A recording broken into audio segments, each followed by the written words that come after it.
नमस्कार, आप देख रहे हैं पंचतत्व। मेरा नाम है काजल तिवारी। झारखंड में होने वाले विधानसभा चुनाव में कांग्रेस इस बार ज्यादा सीटों पर चुनाव लड़ना चाहती है। पार्टी ने अपनी तैयारियां भी शुरू कर दी है।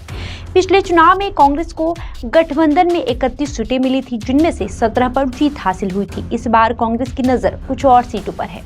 इसके लिए पार्टी ने अभी से माहौल बनाना शुरू कर दिया है। आपको बता दें, झारखंड विधानसभा चुनाव 2024 के लिए कांग्रेस की नजर पिछली 17 सीटों पर तो बनी ही हुई है, साथ ही वो 2 और सीटों पर भी अपनी दावेदारी ठोक रही है। ये 2 सीटें वे हैं जिनके विधायक चुनाव जीतने के बाद कांग्रेस में शामिल हो गए थे। गोड्डा के पोडैयाहाट से विधायक प्रदीप यादव और हजारीबाग से मांडू से विधायक जयप्रकाश भाई पटेल ने अलग अलग पार्टियों से चुनाव जीता था, लेकिन बाद में वे दोनों कांग्रेस में शामिल हो गए। हालांकि रामगढ़ उपचुनाव में कांग्रेस को हार का सामना करना पड़ा था, लेकिन उसकी दावेदारी कम नहीं हुई है। वहीं इन 2 सीटों के अलावा कांग्रेस रांची और मनोहरपुर सीट पर भी अपनी दावेदारी पेश कर रही है। रांची सीट पर झामुमो के पास कोई मजबूत उम्मीदवार नहीं है, इसलिए कांग्रेस वहां से चुनाव लड़ना चाहती है। मनोहरपुर सीट के लिए कांग्रेस का कहना है कि पिछले लोकसभा चुनाव में उन्होंने सिंहभूम सीट झामुमो को दी।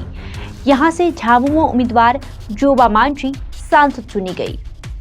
कांग्रेस का मानना है कि लोकसभा चुनाव में उन्होंने जो त्याग किया, उसके बदले उन्हें मनोहरपुर सीट से चुनाव लड़ने का मौका मिलना चाहिए। साथ ही कांग्रेस का मानना है कि राजधानी रांची में पार्टी लगातार मजबूत रही है। पिछले विधानसभा चुनाव में पार्टी ने झामुमो उम्मीदवार महुआ मांझी का खुलकर समर्थन किया था।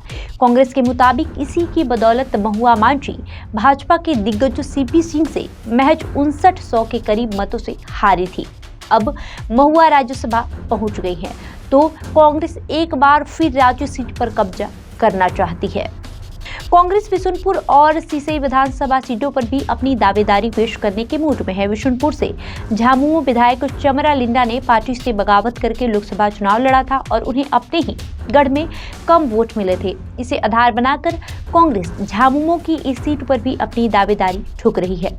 वहीं सिसई सीट से कांग्रेस अपनी पूर्व विधायक गीताश्री उरांव को उतारना चाहती है। इस तरह कांग्रेस 4-5 सीटों पर अतिरिक्त दावेदारी ठोक रही है, ताकि गठबंधन में उसे कम से कम 2 सीटें और मिल जाए। बहरहाल आपका इस खबर पे क्या राय है, हमें कमेंट करके जरूर बताएं। धन्यवाद।